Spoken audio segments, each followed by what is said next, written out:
E oggi parleremo chiaramente di un argomento molto interessante che è appunto la tremenda legge di Roll. Ma prima di cominciare vi vogliamo ricordare l'evento che faremo lunedì, che è chiaramente un cerchio sciamanico, un cerchio di guarigione sciamanica che è incentrato sul il divino femminile, scusate, il divino femminile e il divino maschile.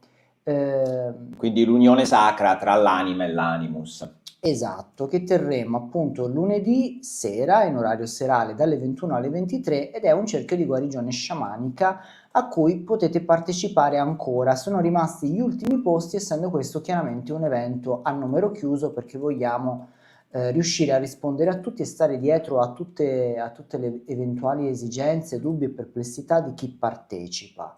È chiaramente un lavoro legato agli archetipi junghiani, abbiamo già fatto un evento lavorando sull'archetipo dell'ombra, adesso lavoreremo con l'archetipo anima e animus.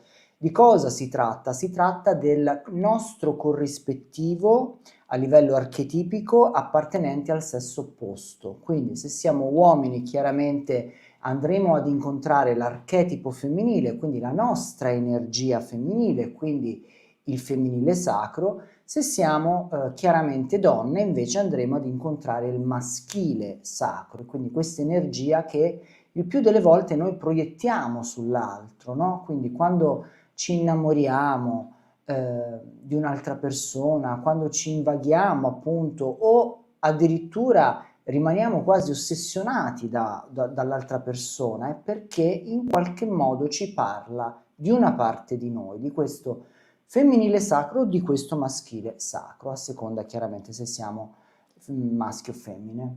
Io aggiungo solo una cosa, Sì? gli ho lasciato il link nella chat, quindi se qualcuno è interessato può cliccare sul link che ho lasciato o comunque entrare nel nostro sito e eventi online, trovate tutta la spiegazione del cerchio e la possibilità di iscrivervi. Una cosa importante, il cerchio non è un cerchio didattico, ma è un cerchio esperienziale, quindi ci sarà una prima parte didattica, ovviamente, dove parleremo, ma poi sperimenteremo, quindi faremo veramente un viaggio sciamanico giusto? Sì, faremo sia un viaggio sciamanico in parte guidato e in parte sarete lasciati liberi di vivere la vostra esperienza con il vostro rispettivo divino femminile o divino maschile e poi ci sarà anche un rituale perché andremo a celebrare una sorta di matrimonio mistico. Quindi, dato che questo archetipo è di grande importanza perché rappresenta il nostro completamento da un punto di vista energetico e spirituale, è anche una sorta di alleato spirituale. Per cui è importante sancire questo incontro, celebrarlo attraverso anche un rituale sciamanico che faremo tutti quanti insieme. Per cui, per chi si è già iscritto, fate attenzione alla dispensa relativa a questo evento che potete scaricare direttamente dalla pagina dell'evento. In fondo alla dispensa viene illustrato il rituale che noi andremo a fare, per cui il consiglio è quello di accertarvi di avere tutto l'occorrente per svolgere il rituale. Sono cose semplici, elementi semplici che solitamente abbiamo sempre in casa, per cui non state a preoccuparvi più di tanto. E poi la serata si concluderà con una cosa che solitamente viene un po' trascurata, ma in realtà nella cultura sciamanica è molto importante, che è la condivisione. Quindi nella chat potrete condividere con tutti gli altri la vostra esperienza e questo è un arricchimento sia per voi, sia per noi, sia per chi segue l'evento, ovviamente, e poi vi daremo la nostra interpretazione, insomma interagiremo con voi nella condivisione. Io direi che a questo punto possiamo iniziare con la puntata del giorno. Sì, Di che esatto. cosa parliamo oggi, Parliamo Giosuè? di Gustavo Rolle, in particolare della tremenda legge, così da lui chiamata. E perché abbiamo scelto questo argomento? Perché ci siamo accorti studiando Roll, leggendo anche i libri che raccontano della sua vita o che raccontano anche dei suoi prodigi, del suo pensiero, della sua filosofia spirituale ed esoterica, che molti elementi praticamente tutti gli elementi presenti in questa legge sono presenti anche nella conoscenza sciamanica. Sì, in realtà Giosuè non solo di questa legge, ma possiamo dire un po' del pensiero di Roll in generale, no? Se uno legge anche altri libri, anche altri scritti, per esempio Io sono una grondaia, no? Mi sembra il titolo. Io sono la La grondaia, grondaia, anche là che è un libro postumo e quindi è un libro, una raccolta dei suoi pensieri, dei suoi scritti, dei suoi diari. Anche da lì si possono estrapolare dei concetti che sono molto in risonanza con lo sciamanesimo. Assolutamente sì, e poi diciamo questo libro ha la particolarità di metterci in una sorta di intimità con Roll, no? Perché è una raccolta di scritti privati, come giustamente ha detto Valerio, pubblicati post mortem, e quindi troviamo scritti che hanno a che fare con le sue memorie, le sue riflessioni. Sì, effettivamente è scritto, ovviamente essendo scritti dei suoi diari, sono cose molto intime, quindi sembra proprio che leggendo il libro che sia lui che ti racconta, no? Queste cose, che stia parlando proprio davanti a un whisky o qualcosa su un divano, che ti stia parlando e ti stia raccontando i suoi pensieri. Giosuè, Scusa, rispondo a una domanda, sì? perché c'è Anima in Evoluzione che ci chiede se sarà possibile acquistare il cerchio sciamanico anche dopo l'evento. Allora no, non è possibile acquistarlo successivamente all'evento, ma è possibile guardarlo, perché poi chiaramente una volta che è andato online noi forniamo il link per poter rivedere ogni volta che una persona vuole, perché chiaramente magari qualcuno ha bisogno di sperimentare sia il viaggio sciamanico ma anche il rituale, non solo una volta, ma può sentire il bisogno di ripetere l'esperienza, per cui offriamo la registrazione, la inviamo dopo che chiaramente sia concluso l'evento, per cui se ti interessa l'argomento il mio consiglio è quello di acquistare l'evento e poi riceverai quando si sarà conclusa tutta la registrazione, e poi chiaramente puoi sempre interagire con noi. Se tu avessi domande, dubbi o perplessità ti risponderemo appena possibile. Quindi possiamo dire che l'evento rimane a loro per sempre. A loro rimane per sempre, sì, però se lo vogliono acquistare lo Certo, devono acquistare ovviamente. prima dell'inizio, altrimenti poi Ovviamente. lo togliamo, ecco, e passiamo eventualmente al prossimo incontro. Hai detto, Giosuè, che parleremo della legge, della tremenda legge di Roll. E una cosa che a me mi ha sempre affascinato è questo termine, la tremenda legge, che un po' mette un po' paura, no? La tremenda legge di Roll. Tremenda, da quello che ho capito io, è perché lui comprendeva chiaramente lo sconfinato potere che questa legge ha, e quindi tremenda perché chiaramente se messa in mani a persone non proprio luminose, non proprio limpide, potrebbe chiaramente creare dei danni, perché si parla della legge della magia, cioè, In definitiva. in definitiva, in parole semplici.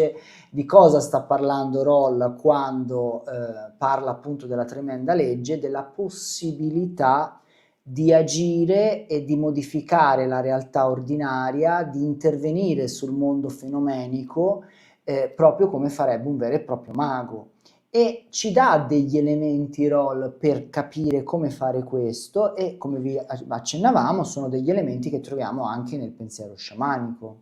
Diciamo, ci dà degli elementi, è molto criptico, nel senso che non ci sono degli scritti veri e propri dove non ha mai scritto parla esatto, dove in maniera manuale, come un manuale dove ti spiega benissimo questa legge, quindi uno la deve anche un po' interpretare, no? Quello che lui vuole dire. Perdonami, t'ho No, per interrotto. carità. Diciamo che essenzialmente parla di tre elementi che possiamo individuare sia sul piano spirituale, invisibile, sia sul piano fisico e quindi fenomenico, effettivo, reale. E questi tre elementi sono, per quanto riguarda il piano invisibile, il piano spirituale, la fede come prima cosa, la volontà, giusto Vale? Sì. E poi c'è l'amore. sì, un altro elemento che diciamo è l'amore. Come potete notare, tutte e tre queste caratteristiche, quindi la fede, la volontà e l'amore, fanno parte chiaramente del mondo invisibile, perché qualcuno di voi è mai riuscito a vedere la volontà che aspetto ha, o l'amore che aspetto ha, che forma ha, che colori ha? Fa parte del mondo invisibile, del mondo dello spirito. Quindi anche le emozioni in verità fanno parte del mondo invisibile, del mondo dello spirito. Tutto ciò che non possiamo toccare, tutto ciò che non possiamo misurare fa parte del mondo dello spirito e del mondo invisibile. Infatti, scusami se ti interrompo, nello sciamanesimo, in diverse culture, in diversi lignaggi, il mondo dello spirito è proprio quello che non comunica con le parole, ma comunica con l'emozione. Esatto, sì. E anche qui vogliamo fare una piccola parentesi, perché molte persone chiaramente quando iniziano a fare un percorso sciamanico e iniziano a praticare l'arte di viaggiare nel mondo dello spirito, quindi di fare dei veri e propri viaggi sciamanici, si aspettano di avere un'esperienza completamente visiva, no? E quindi di vedere come se fosse un film in 4K tutto ciò che succede.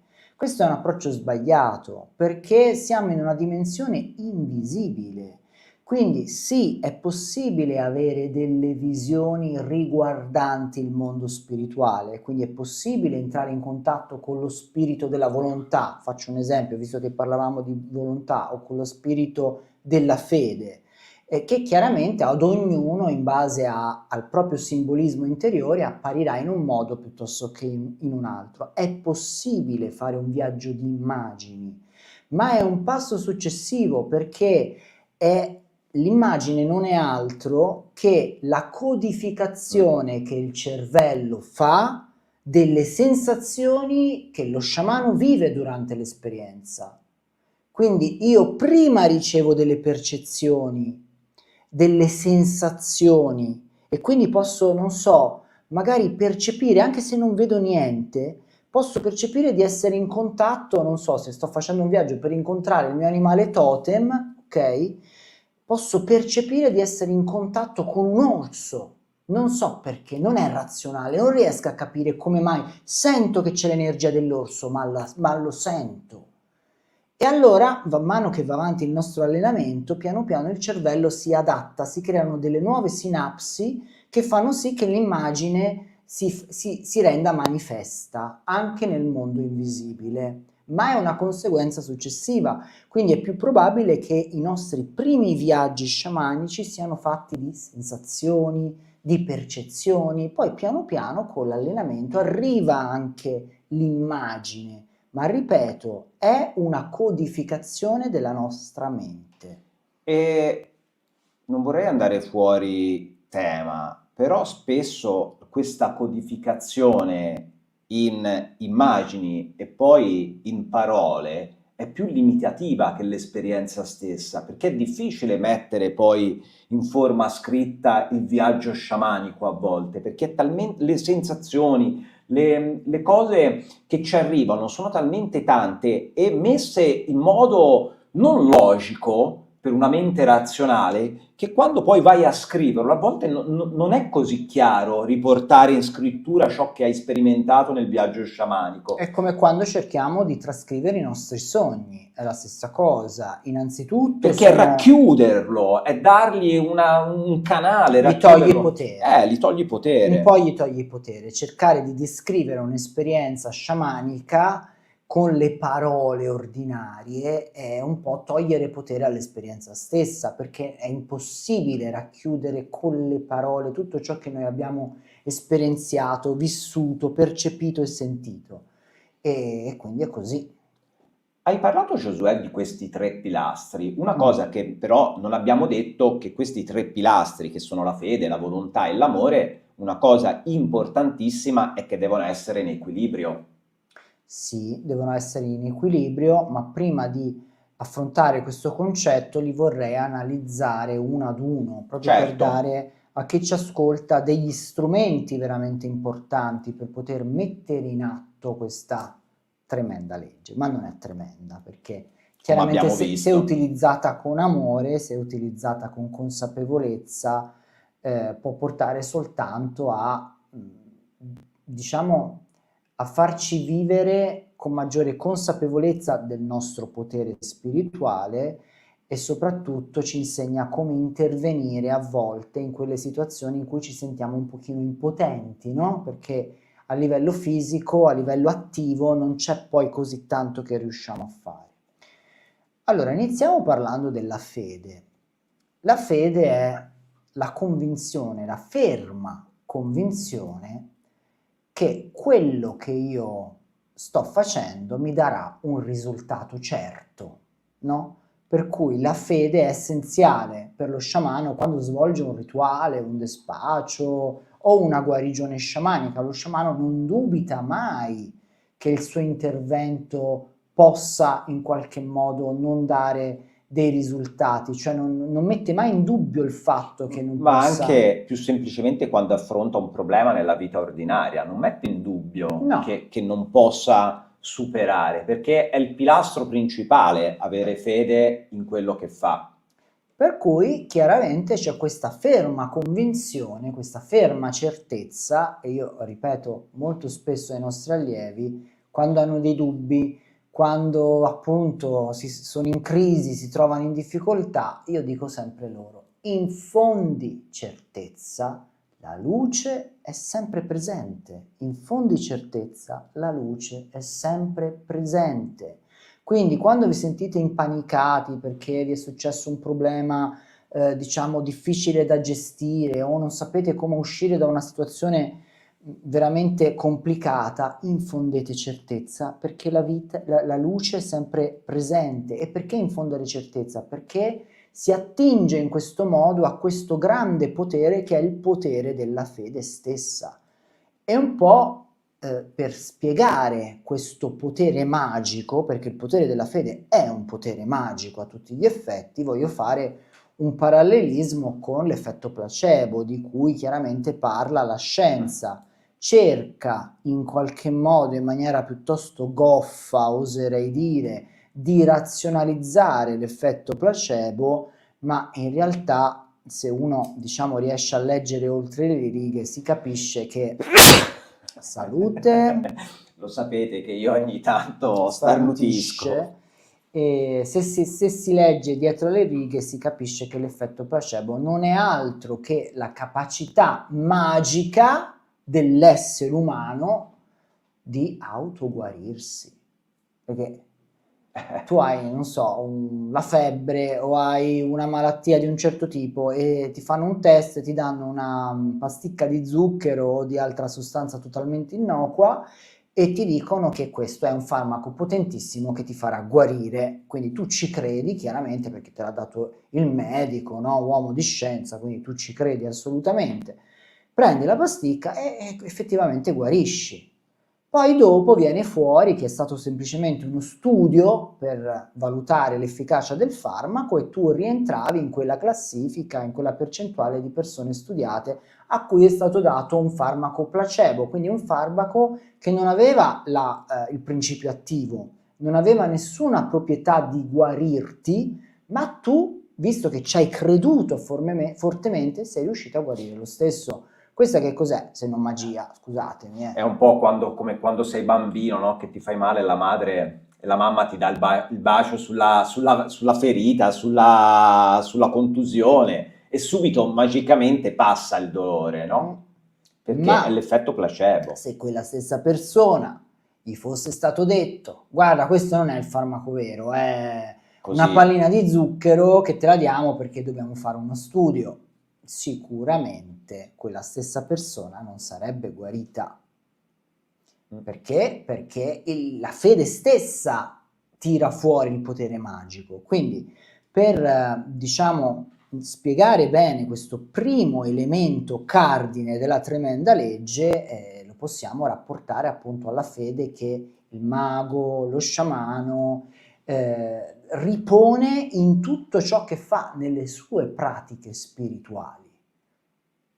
Non mette mai in dubbio che ciò che fa possa non avere effetto tangibile. Il secondo pilastro è la volontà, Giosuè. Il secondo pilastro è la volontà, che possiamo. Con l'energia interiore che spinge all'azione, possiamo... È ehm, l'intento, no? sì, assolutamente. È l'intento di cui parlano gli sciamani, quindi la volontà è l'intento, una volontà che chiaramente si deve manifestare. Quindi se io voglio raggiungere un obiettivo o voglio, non so, guarire da una malattia, avere volontà, avere intento vuol dire agire su tutti i piani su cui io ho la possibilità di agire. E quindi sì, posso agire sul piano spirituale attraverso i viaggi sciamanici, facendo delle guarigioni sciamaniche, attraverso la meditazione, attraverso l'introspezione, senz'altro, ma chiaramente devo intervenire e agire, se mi è possibile, per quanto mi è possibile, anche a livello fisico. E quindi non so, faccio un esempio, se io voglio, non so, cambiare casa, dico una cosa piuttosto semplice, cioè non mi basta Volerlo e la essere fede, convinta cioè non mi basta. di dire troverò la casa, la troverò Sì, la casa la troverò. sicuramente, Se tu non ti perché alzi la mattina, non vai a guardare, non so, gli annunci immobiliari, non prendi appuntamento per visitare delle case, la casa non è che ti piove dal cielo. Quindi è importantissima la fede, chiaramente, è fondamentale. Abbiamo visto l'effetto che ha nel fenomeno placebo, ma è fondamentale anche la volontà e mettere in pratica con delle azioni vere questa volontà. Quindi sì, riconoscere il mio intento, il mio desiderio e agire affinché questo intento si manifesti. Quindi anche agire sul piano fisico, oltre che quello spirituale, è fondamentale secondo Roll e questo anche secondo la visione sciamanica, bisogna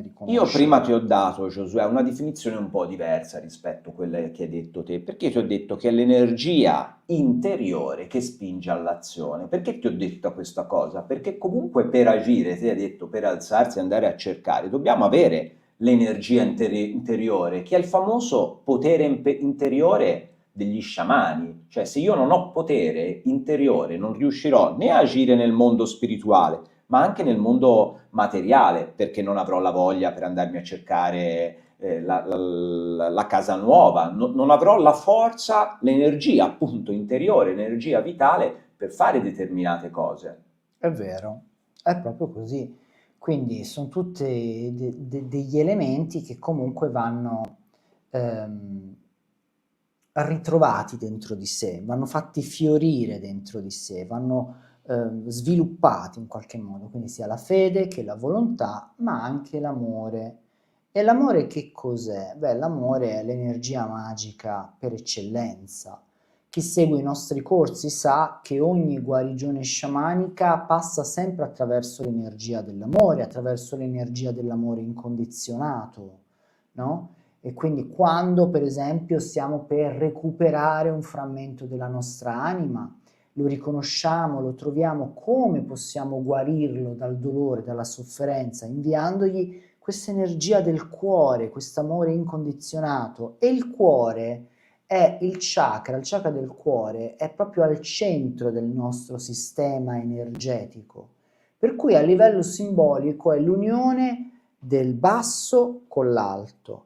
Abbiamo i nostri chakra più bassi che sono in qualche modo energizzati, vitalizzati dall'energia della terra e quindi dall'energia della madre, della dea madre, mentre abbiamo i nostri chakra più alti che sono attivati, energizzati dall'energia del cielo e quindi dall'energia del grande spirito, se vogliamo utilizzare un altro termine, dell'energia del padre. Quando si uniscono questo maschile e questo femminile, un po' come andremo a vedere anche nel cerchio sciamanico che faremo lunedì, quando si uniscono queste energie sono in grado di creare, per cui dove si uniscono? Al chakra del cuore, guarda caso, il chakra dell'amore, che è un chakra che ha un'aura, un campo energetico che si manifesta con un colore verde e poi andremo a vedere anche che il verde ha un'importanza fondamentale per Roll. Quindi in questo punto energetico noi abbiamo a disposizione un potere importante per manifestare, per guarire noi stessi e gli altri, ma anche per portare armonia e equilibrio nel mondo. Quindi, per iniziare anche a prendere confidenza con il vostro organo magico, come lo chiamiamo noi, ovvero il cuore, provate per esempio se vi trovate in un ambiente ostile, no? Per esempio vi trovate in ufficio e delle persone stanno litigando, c'è una discussione, c'è comunque una tensione nell'aria, provate a inviare amore incondizionato all'ambiente, alle persone, magari c'è una persona particolarmente più arrabbiata delle altre, concentratevi su quella persona, inviatele amore e noterete che in breve tempo questa persona inizia a tranquillizzarsi, inizia a guarire, perché effettivamente l'amore ha un potere magico. Ma anche quando abbiamo una parte del corpo che ci fa male, non so, ci fa male la pancia o ci fa male la testa o abbiamo picchiato il braccio, iniziamo a dialogare con questa parte del corpo, iniziamo a inviarle amore e noteremo che piano piano tutto ritorna in assetto, tutto ritorna in armonia. Per legare questa cosa all'esempio che hai fatto prima hai parlato di fede rispetto alla guarigione, hai parlato di volontà rispetto alla guarigione e quindi la voglia di fare meditazione, di fare un percorso introspettivo o andare a cercare magari un medico che magari ha una tecnica innovativa Certo. per guarire quella malattia.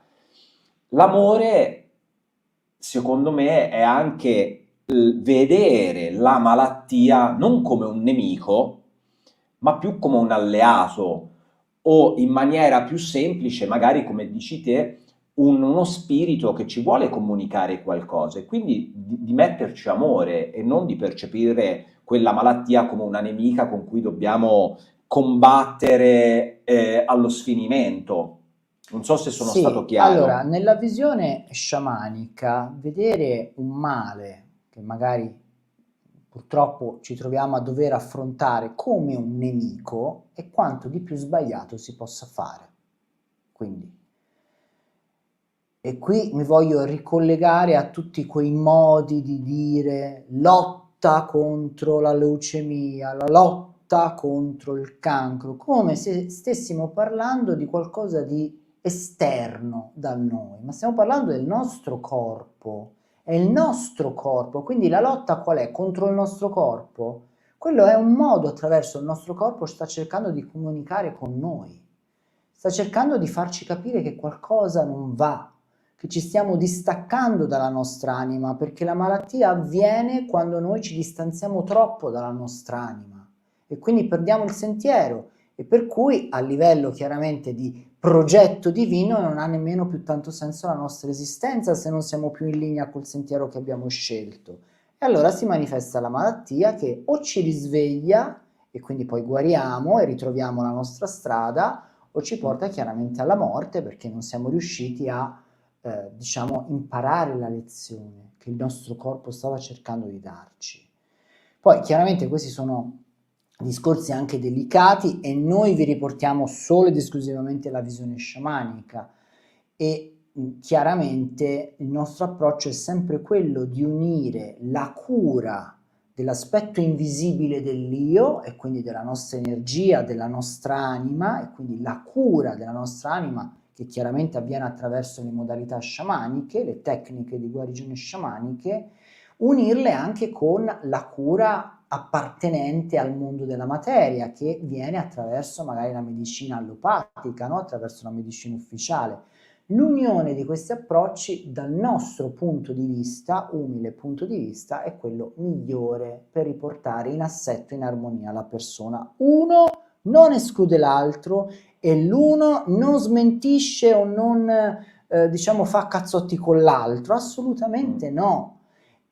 Dovrebbero in verità andare di pari passo e in armonia, per il bene chiaramente di chi sta cercando di ritornare in salute. Questo è semplicemente il mio punto di vista. E tornando al concetto dell'amore, che diciamo essere chiaramente l'energia più potente da un punto di vista magico, perché abbiamo visto è proprio il centro del nostro sistema energetico, dove si unisce l'energia che arriva dall'alto, l'energia maschile, attiva del grande spirito, e l'energia che arriva dal basso, l'energia femminile della Dea Madre, della terra. Queste due energie si uniscono proprio sul piano del chakra del cuore, e quando noi lo attiviamo possiamo usufruire di questa energia creatrice e trasformatrice, come vedremo anche nel cerchio che faremo lunedì. Perché ci sono anche delle pratiche che ci insegnano come canalizzare queste due forze e come utilizzare la fusione nel nostro campo energetico di queste due forze per, non so, liberarci da energie negative, piuttosto che manifestare i nostri intenti, focalizzare la nostra volontà. I modi sono chiaramente molteplici. No, però aspetta, perché poi concludo, poi ti lascio la parola. Però come attivare questo chakra del cuore? Perché quando noi parliamo di amore incondizionato, molti ci guardano con l'espressione un po' della lampadina, no? Il punto interrogativo davanti. Avete presenti i fumetti dove c'è il punto interrogativo, boh, che sta dicendo questo? Come si fa ad inviare amore incondizionato? Beh, prima di tutto dobbiamo imparare a sintonizzarci con questa energia. Sicuramente, se siete delle persone con un'anima, e lo specifico perché ahimè purtroppo ci sono anche tante persone che l'anima l'hanno persa, o che l'anima l'hanno smarrita, o che l'anima l'hanno disconosciuta, per cui per loro può risultare particolarmente difficile quello che sto per dire. Ma se siete delle persone con ancora un contatto, seppur leggero, però ce l'avete con la vostra anima, vi invito a, e Giulia dice io, fantastico, molto bene, vi invito a pensare, quando volete chiaramente sintonizzarvi con l'energia dell'amore incondizionato, a qualcuno che voi amate effettivamente, incondizionatamente. Incondizionatamente perché amate quella persona o quella creatura a prescindere. Cioè non è che vi aspettate qualcosa in cambio, no? Per esempio, molto spesso l'amore incondizionato è quello che un genitore prova nei confronti di un figlio, non sempre così chiaramente, però in un mondo ideale dovrebbe essere quello, no? Quello è l'amore incondizionato. Oppure molto spesso le persone l'amore incondizionato lo provano nei confronti di un animale domestico, di un cane. Perché? Perché il cane non ti chiede nulla, perché il cane non ti giudica, perché per il cane tu sei perfetto così com'è. E quindi questa totale libertà che l'animale ti dà, che il mondo animale in generale ti dà, anche un gatto te lo dà, anche una mucca te lo dà, questa libertà, cioè è come se l'animale stesso, entrando in relazione con te, ti facesse capire che tu sei perfetto così come sei, non c'è niente di sbagliato in te, perché il concetto del giusto e dello sbagliato l'ha creato l'uomo, ed è quanto di più terribile in termini di distacco dal nostro cuore. Quando noi iniziamo a percepirci sbagliati, quando noi iniziamo a percepirci non adeguati, non degni, di conseguenza ci distacchiamo anche dall'energia del cuore, perché iniziamo a provare paura, senso di inadeguatezza, e queste energie sono contrarie all'energia dell'amore, che è un'energia di accoglienza.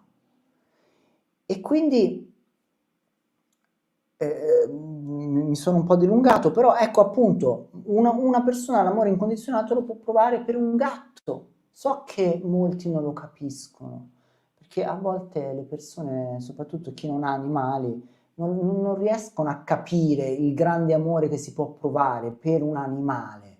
E ti dico, ma è soltanto un animale, cosa ti disperi se è venuto a mancare? È soltanto un animale. Non è soltanto un animale, è un'espressione del divino, è una creatura vivente e ha lo stesso valore di un essere umano dal punto di vista sciamanico. Ora, perché ha un modo di codificare la realtà diverso dal tuo, tu ti arroghi diciamo, il diritto di affermare che il tuo modo di vivere, il tuo modo di essere è quello migliore in assoluto e tutto il resto non ha alcun valore. Cioè veramente questa è un'espressione di profonda ignoranza e ottusità mentale dal mio punto di vista. Però questo è un altro discorso. Per cui comunque può essere, appunto, noi possiamo provare amore incondizionato per un bambino, per un figlio, per un nipotino, per un amico, no? Anche per gli amici a volte proviamo amore incondizionato. Pensate a quella persona che amate incondizionatamente.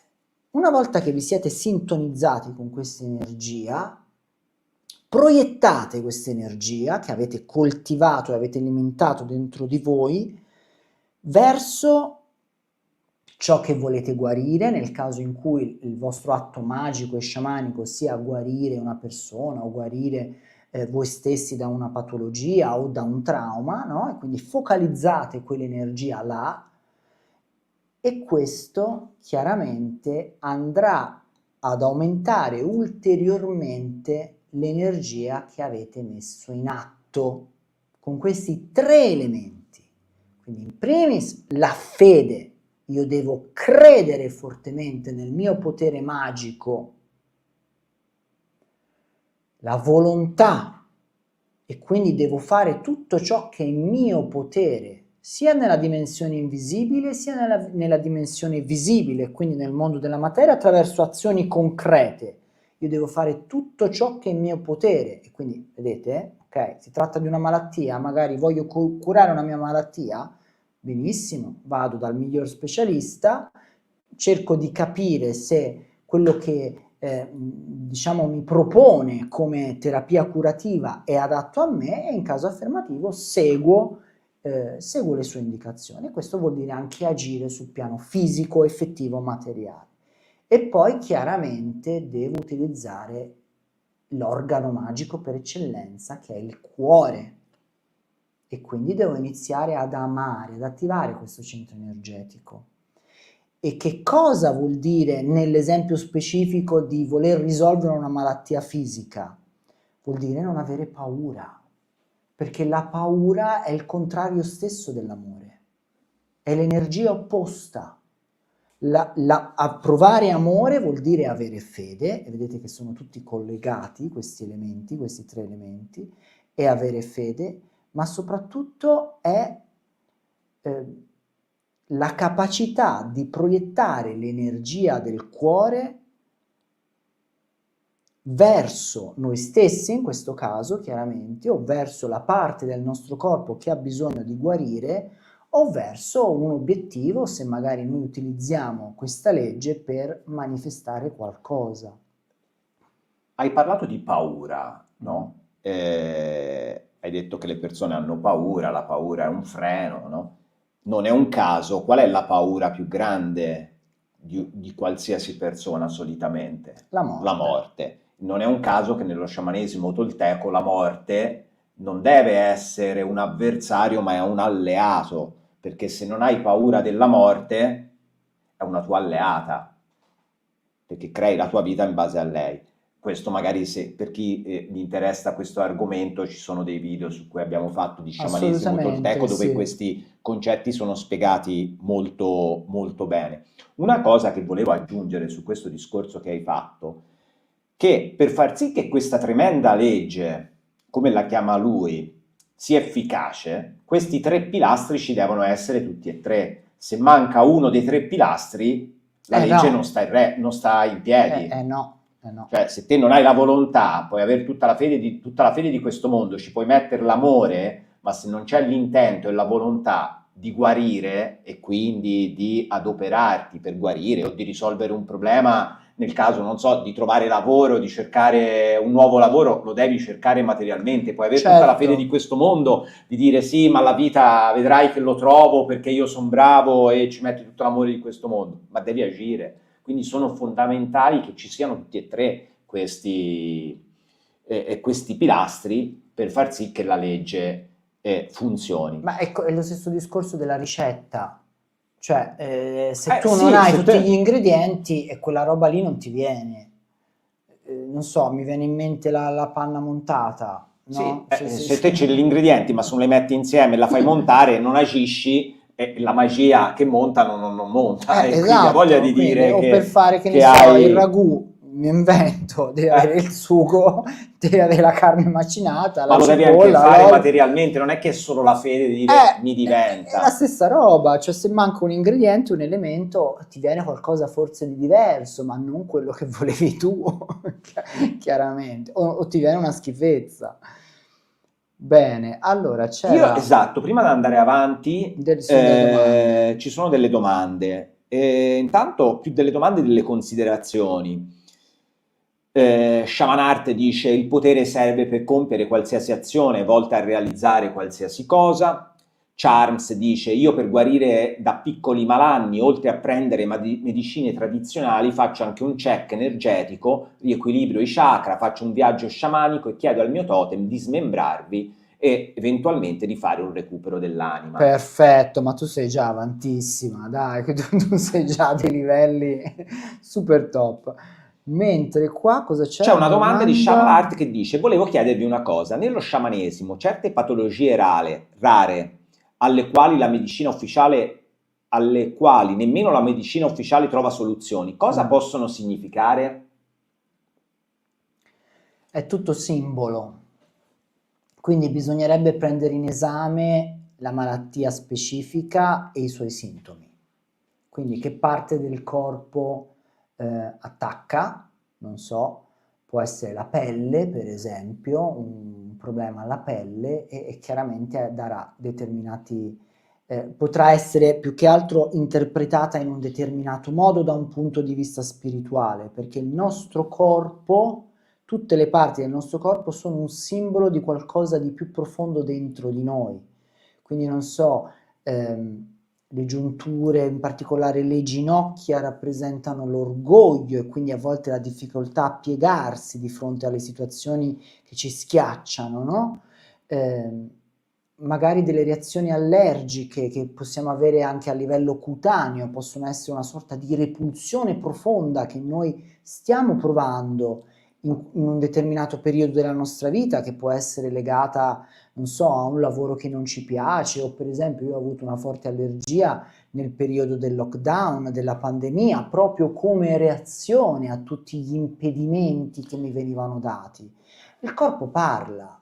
E poi, guarda caso, magicamente questi disturbi, quando risolviamo il problema, svaniscono nel nulla. E anche questa cosa, la scienza ufficiale, la medicina, ha difficoltà un po' a spiegare come mai, no? Effettivamente, insomma, se avevi un problema ieri, non vedo perché di punto in bianco, senza nessuna motivazione apparentemente logica, tu possa non averlo magari dopo una settimana. Che è successo? E che è successo? Magari la guarigione è avvenuta su un altro piano, non tanto sul piano fisico, ma sul piano interiore.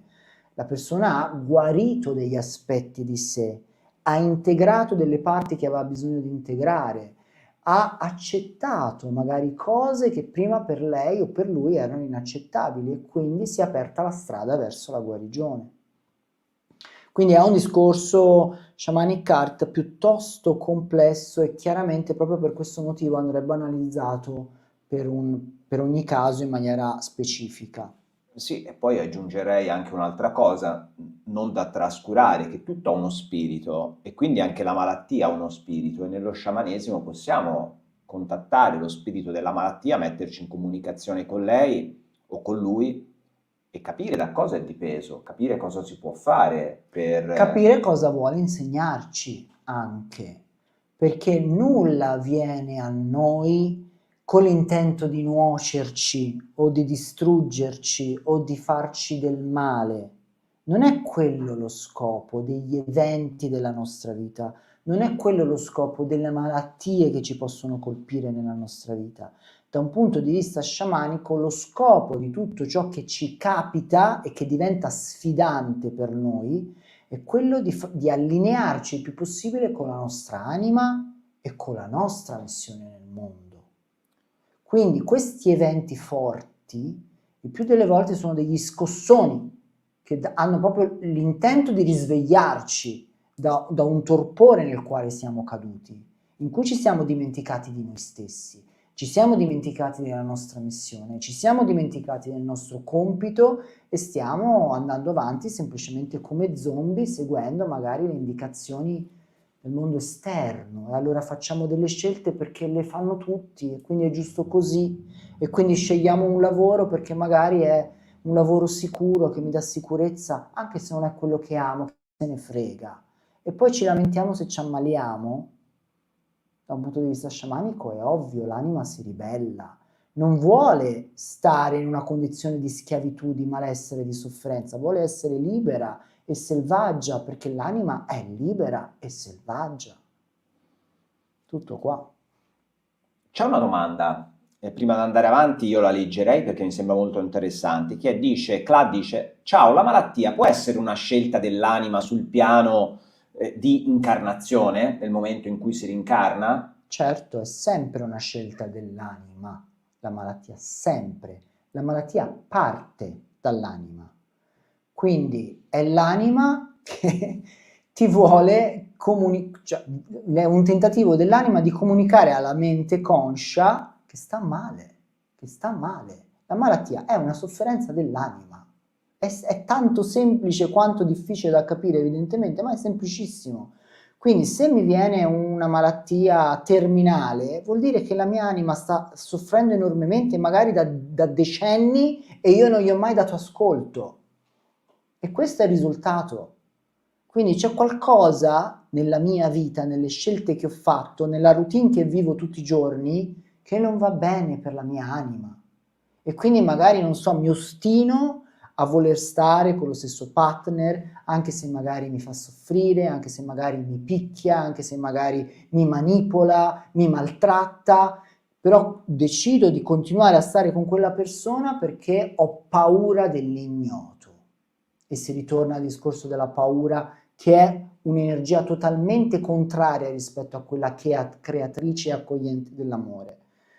E questa paura la paghi cara, perché la tua anima non è venuta su questo piano dell'esistenza per star male, per soffrire. Questo forse te lo vogliono far credere le religioni, il cattolicesimo, ma non è questa la realtà, è un grande inganno questo. La tua anima è venuta in questo piano dell'esistenza per esprimere appieno il suo potenziale, i suoi doni, per dare luce agli altri. Ma se si trova poi ingabbiata in una condizione, in una routine di vita in cui non riesce a fare quello per cui è venuta in questa dimensione, dice vabbè, me ne vado. Quindi la malattia è quello.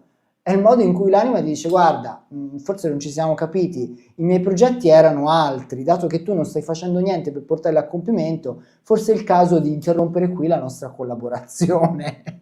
Cioè, ve lo dico in questi termini per rendervelo più semplice, chiaramente per farvelo capire, ma è esattamente quello che funziona a livello profondo.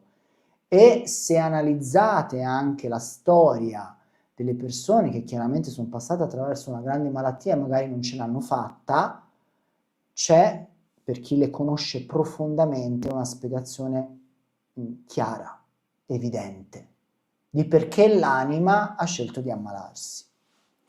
Sempre Shaman Art dice, è possibile che dopo anni e anni di percorsi, esperienze e cambiamenti possa ritrovarsi ad un punto di blocco e non riconoscere la propria missione o comunque la propria strada? Direi di sì, cioè perché sì, è allora, è possibile, però, attenzione, cioè tu puoi passare dei periodi in cui sei un pochino più disconnesso dalla tua anima, sei un pochino più distratto, perché magari ti sono successe delle cose o perché sei stato molto assorbito dal lavoro e quindi dalla realtà ordinaria, ci sta benissimo.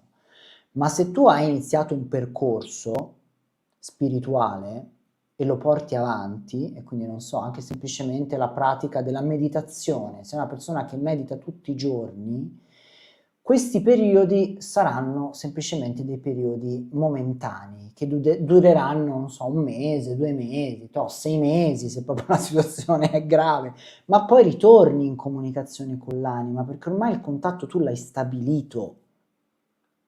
E qui voglio dire un'altra cosa importante, cioè noi nasciamo con la connessione profonda con l'anima. Quando noi siamo bambini, siamo profondamente connessi con l'anima e quindi abbiamo anche a disposizione tutti quei doni che magari riconosciamo, non so, negli sciamani, no? Dato che parliamo anche di sciamanesimo. E lo sciamano, si sa, parla con gli spiriti della natura, parla con gli animali, parla col vento, parla con le piante.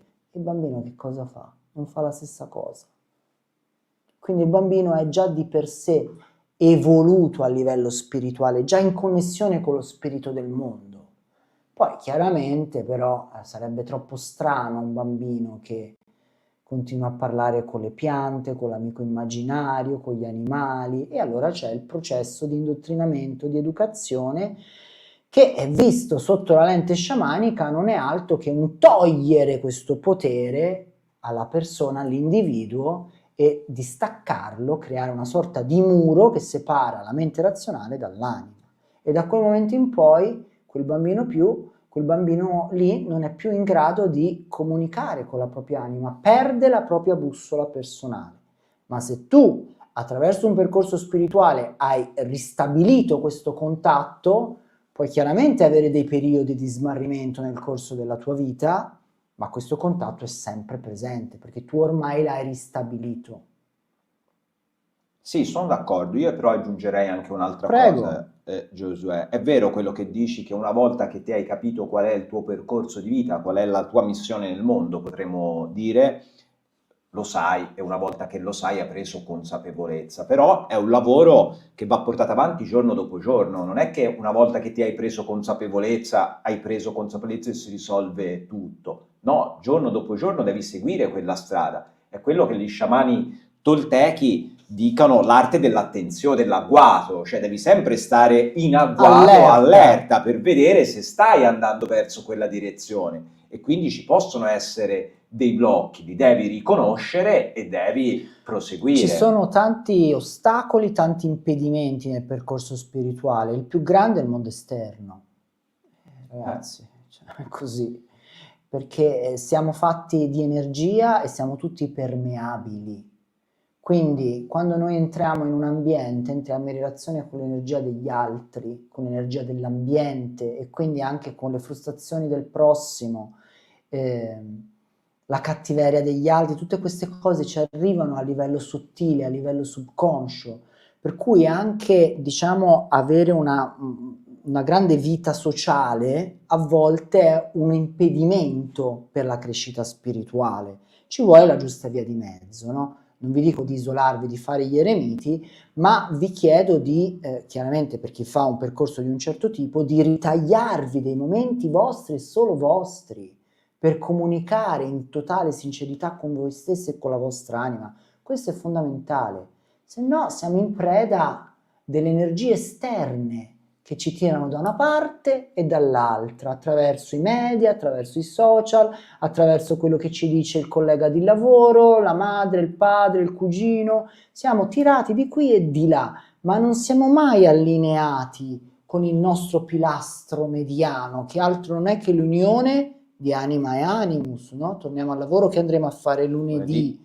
E quindi questa saggezza, questa centratura che noi possiamo ottenere solo quando creiamo questa unione sacra delle nostre polarità, delle nostre forze, le uniamo e lì troviamo la saggezza, lì riusciamo ad attingere alla conoscenza nostra e dei nostri antenati, perché attingiamo anche a quelli che oggi vengono definiti registri akashici e quindi a tutta la conoscenza, ma per farlo dobbiamo trovare il nostro centro. Ritornando, Giosuè, sul tema principale, che è quello di Roll e della tremenda legge, abbiamo parlato di come funziona questa legge, di quali sono i pilastri necessari per far sì che questa legge funzioni, ma solitamente quando si parla della legge di Roll non si pensa tanto a come funziona, ai pilastri, ma si pensa più ai catalizzatori. E è quindi, vero, bravo. Il colore verde, la quinta musicale, il calore, no? Sono chiaramente dei catalizzatori, come giustamente hai detto, sono degli elementi che possono aiutare Infatti Roll, per esempio, quando faceva questi incontri con i suoi amici, dove manifestava dal nulla oggetti o animali, o faceva muovere delle cose all'interno dei quadri, no? Tutti voi, se siete appassionati del personaggio, sapete tutte le sue magie, no? Svolte e realizzate nel corso degli anni. Ehm, Però ecco, mi sono perso.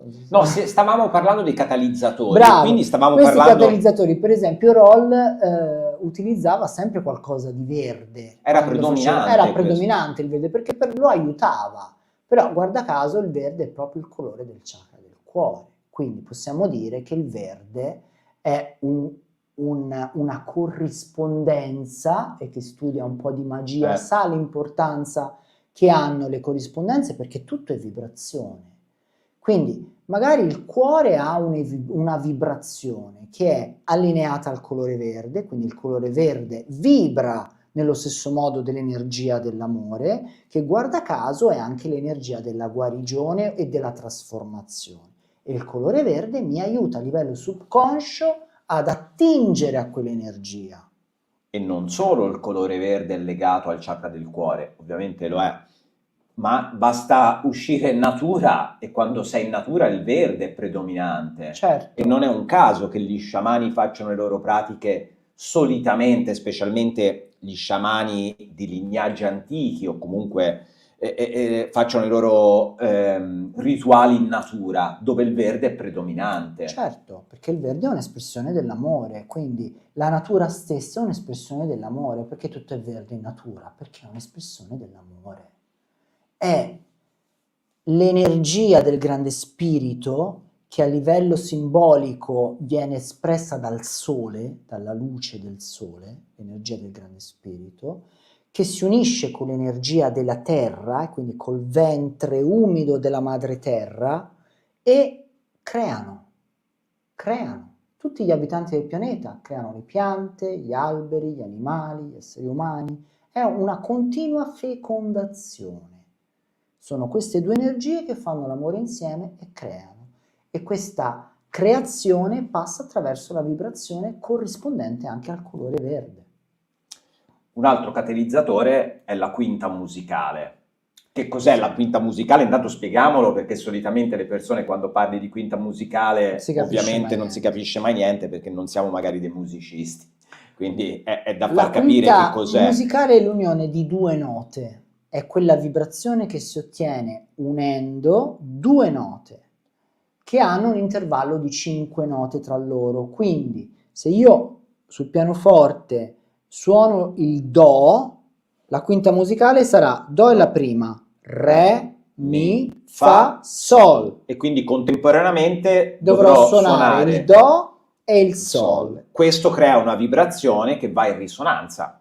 Questa è la quinta musicale, ma così posso fare, che ne so, Re, La. No, certo, no, ma il ragionamento... Mi, Si, cioè ogni intervallo di 5, no? Chiaramente. E questo va in risonanza con l'universo, con le vibrazioni dell'universo. Sì, è una risonanza che si crea, che secondo Roll aiuta molto per la manifestazione, quindi chiaramente anche ascoltare della musica con delle quinte, con degli accordi di quinte musicali, chiaramente, e magari mettere, non so, delle luci verdi mentre facciamo dei rituali sciamanici, e può aiutare, indubbio, perché sono delle corrispondenze catalizzatrici. Il calore... esatto, l'ultimo catalizzatore è quello del calore. Il calore secondo me è una conseguenza, perché chi pratica lo sciamanesimo, chi ha fatto rituali o viaggi sciamanici o partecipato a cerchi sciamanici, sicuramente quando è entrato in contatto col mondo spirituale o con le sue guide ci sarà stato un momento in cui ha sentito un forte calore, magari un accumulo proprio di calore. L'energia, magari ha iniziato anche a sudare, no? E questo perché? Perché quando si manifesta lo spirito solitamente si ha questa reazione di calore.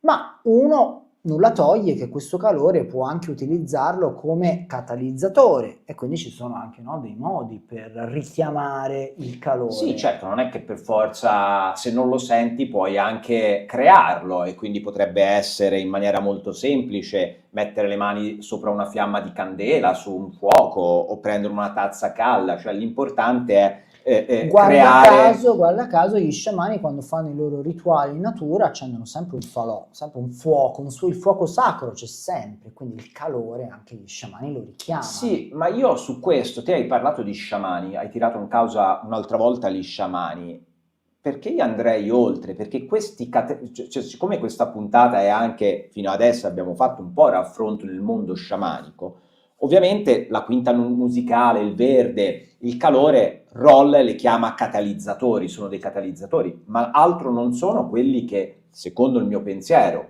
e voglio chiedere anche a te, quelli che gli sciamani chiamano oggetti di potere, strumenti di Certo, potere. sì, perché per esempio anche i cristalli, che sono chiaramente pregni dell'energia dell'elemento terra, sono dei grandi alleati degli sciamani. Molte guarigioni vengono fatte proprio con l'utilizzo di cristalli, in particolare il quarzo ialino viene molto utilizzato nel mondo sciamanico e sono chiaramente degli oggetti con cui lo sciamano è entrato in relazione, magari è entrato in contatto con lo spirito di quell'oggetto, di quel minerale, di quella pianta, di quell'unguento e dialogando a livello spirituale è diventato un alleato, è diventato una sorta di catalizzatore, di Degli attivatore. strumenti che fanno sì che il mondo dello spirito possa influire nel mondo materiale. Ok, vediamo se c'è qualche domanda. Allora, c'è Paolo dice, siete ancora in live? Sì, siamo ancora in live, intanto ci dice Trilli. E Paolo dice, la protezione spirituale per stare con gli altri la sento una pratica fondamentale. Se non la faccio mi sento di perdermi nel vuoto, non so però come spiegare. Eh no, ha perfettamente senso Paolo, perché evidentemente hai una sensibilità tale che ti fa percepire e quindi senti anche il peso, chiaramente se non si tratta di energia pulita, senti anche il peso dell'energia degli altri e quindi quando si ha questo livello di sensibilità bisogna sempre proteggerci. Poi ci sono chiaramente delle persone che per natura sono più schermate, ma questo sono tutti diversi, c'è chi è più schermato, c'è chi è più sensibile. Se tu senti il bisogno di proteggerti, di creare uno scudo protettivo intorno a te attraverso magari una pratica piuttosto che un'altra, fai benissimo a farlo. È giusto così. Segui sempre quello che senti e non sbagli. Laura dice, certo, ritornando sulla missione del mondo, dice, certo, puoi scoprire che la tua missione è portare la tua solarità, la tua luce nel mondo e volta per volta va capito come mettere in atto a seconda del periodo e degli eventi che ti capitano, un po' quello che dicevo io, cioè che è un lavoro che non la prendi una volta sola, ma devi portarlo avanti. Assolutamente sì, è giusto, è perfetto. Un ultimo punto, poi se non ci sono domande, che secondo me è interessante affrontare sul pensiero di Roll e il parallelismo col mondo sciamanico, è quello dell'amore, ovviamente, come abbiamo parlato prima, ma anche dell'umiltà, l'importanza dell'umiltà. Roll si definiva la grondaia, no? Che poi è anche parte del titolo del libro che abbiamo menzionato all'inizio di oggi, della puntata. Lui, la grondaia, gli sciamani in alcune culture si chiamano, sono degli ossicavi, no? Sono due esempi con Uguali. termini diversi, ovviamente uno gli ossi perché sono sciamani e quindi nel mondo naturale, Roll un po' più nel mondo occidentale, quindi Certo. come si dice, utilizza come metafora la grondaia, ma è lo stesso, chiaramente è lo stesso Il esempio. principio è lo stesso, quindi bisogna, diciamo, incanalare le informazioni, i messaggi, l'energia, i poteri che provengono da altri piani. Quindi è chiaro che quando noi agiamo a livello magico, a livello sciamanico, è il mondo dello spirito che agisce attraverso di noi e quindi possono essere i nostri spiriti alleati, i nostri angeli che agiscono attraverso di noi, ma noi proprio attraverso la volontà e quindi chiaramente l'intento, attraverso l'amore che ci mettiamo, noi possiamo indirizzare questa energia in una direzione piuttosto che in un'altra. È tutto lì. Possiamo dire in un certo senso che la tremenda legge di Roll è un po' il viaggio sciamanico che effettuiamo? Sì, sì. Nel senso che per fare un viaggio sciamanico fatto bene, perché poi si può fare un viaggio sciamanico in tanti modi, ma per farlo fatto bene e quindi senza ego e quindi imparando anche a farsi canale delle nostre guide spirituali, di seguire con umiltà le loro indicazioni, sì, bisogna seguire questi elementi e quindi avere fede, avere il cuore aperto, che è fondamentale, e poi soprattutto avere l'intento forte. Sì, la mia osservazione era più semplice, nel senso che io intendevo che Roll dice che bisogna interagire per creare la nostra realtà nel mondo spirituale. È quello che lo sciamano fa col viaggio sciamanico, va nel mondo dello spirito, interagisce per poi portare dei cambiamenti nel mondo Sì, sì, materiale. sì, è esattamente così. Francesca ti dice: ciao ragazzi, oggi siete una sorpresa gradita. Oh, che Grazie. bello, grazie Francesca. Anche per noi sei una sorpresa gradita che ci stai ascoltando, che sei parte di questa tribù. Anche Giulia dice grazie per le vostre parole, mi sono d'aiuto. Mi fa molto piacere, ci fa molto piacere. Paolo fa un'ultima domanda. Sì? Dice: però se non siamo in equilibrio con la nostra anima e un po' tutte le nostre parti, questa legge rimane un po' inutilizzabile, o sbaglio? Cioè bisogna essere molto centrati.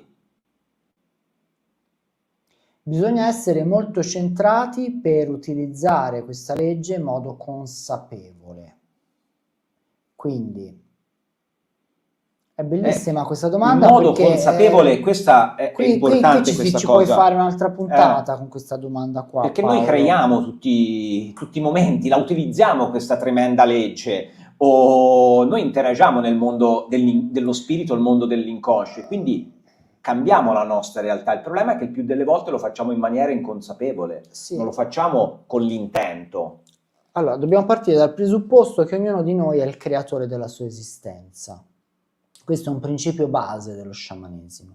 Come creiamo la nostra esistenza? Attraverso tutto ciò che abbiamo dentro, perché noi possiamo tirar fuori e quindi partorire a livello simbolico solo quello che abbiamo dentro di noi. Non possiamo creare qualcosa che non abbiamo già sviluppato all'interno di noi, è impossibile.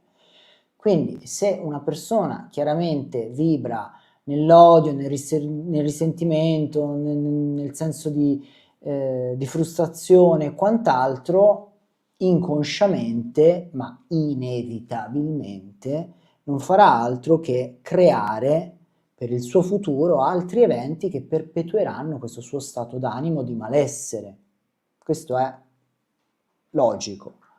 Per cui è chiaro che se io non sono in armonia con le varie parti di me, non sarò centrato e quindi non avrò la possibilità di creare in maniera consapevole. Se io dentro di me ho del disagio, creato magari da un disallineamento delle varie parti che mi compongono, inevitabilmente la legge sarà sempre in funzione, perché la legge, come la legge di gravità, è sempre in funzione, c'è, ma io la utilizzerò in maniera del tutto inconsapevole e quindi più delle volte magari agirà contro di me, contro i miei interessi, contro ciò che realmente voglio.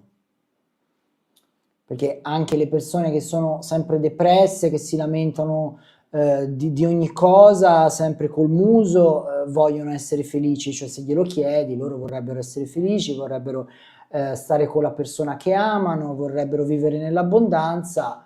Vai a spiegare che prima devono modificare tutto quello che hanno dentro e quindi il modo in cui affrontano e guardano alla vita, che chiaramente non ha né fede, Oh, è bravissimo, non era ha questo. né amore e né soprattutto volontà. non ha volontà, perché se te continui a rimuginarti addosso e solo a lamentarti e non fai nulla, non c'è nemmeno la volontà. Vagliela a spiegare che comunque loro la legge la stanno utilizzando, ma non per manifestare ciò che desiderano, ma semplicemente per perpetuare quello che hanno dentro. Vagliela a spiegare. Bene ragazzi, allora abbiamo fatto una bella puntatona, siamo molto felici. Speriamo vi sia piaciuta, se vi è piaciuta ovviamente ve lo ridico, Lasciate un lasciate un like, condividetela, indubbiamente condividetela, e vi ricordiamo prima di salutarvi, per chi volesse partecipare, che ci sono gli ultimi posti per il nostro cerchio di guarigione sciamanica che faremo il 21 ottobre, quindi questo lunedì dalle 21 alle 23. Per lavorare proprio per creare una sorta di unione sacra tra il divino maschile e il divino femminile, quindi questa unione sacra tra anima e animus, che è uno dei principi fondamentali anche della crescita spirituale, della consapevolezza di sé. Se volete far parte di questa tribù siete ancora in tempo. Per iscrivervi andate sul nostro sito giosuestavros.it. Sì, io lascio ovviamente il link anche nella chat, quindi possono cliccare anche lì sopra. Scriveteci poi nella chat o nei commenti, dove preferite, se vi piacciono questo tipo di dirette, perché comunque cerchiamo di fare poi le cose che alla fine piacciono più a voi. A noi, tra fare il video in diretta o non farlo in diretta, cambia. È più comodo farlo in diretta perché non c'è da montare, da diventare scemi. Certo, ma sai, la diretta ti porta anche ad affrontare maggiormente, di entrare più nello specifico, perché ovviamente c'è un più interattivo e quindi magari ci sono delle domande che ovviamente che non ti verrebbero nemmeno in mente, che non riusciresti nemmeno a prevedere se non te le fa il diretto interessato. Ci sarà un'altra puntata live prima di lunedì? Non credo. No, prima di non lunedì. credo ragazzi. No. Ne abbiamo già fatta un'altra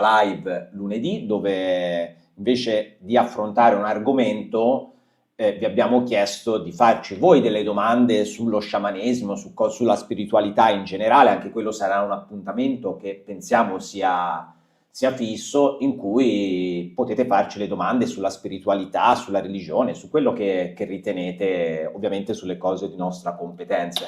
Grazie Giulia. Ovviamente. Bene ragazzi, allora vi ringraziamo per averci seguito fino alla fine e chiaramente vi ricordiamo che se volete condividere questo video a chi magari è aperto a questi pensieri, a queste idee, ci fate chiaramente un gran favore, perché il nostro obiettivo è quello di diffondere il più possibile questi concetti che sono semplici ma veramente riescono a fare la differenza, a farci vivere in maniera più consapevole, più presente, più centrata, e soprattutto ci liberano dalla condizione, diciamo, di schiavitù in cui il più delle volte ci troviamo a vivere, anche se le catene le possiamo togliere noi stessi, cioè siamo noi chiamati a fare questo atto di liberazione. E per fare questo atto di liberazione bisogna passare attraverso il percorso spirituale, questo chiaramente secondo il nostro punto di vista. C'è un'ultima domanda, vediamo un po'.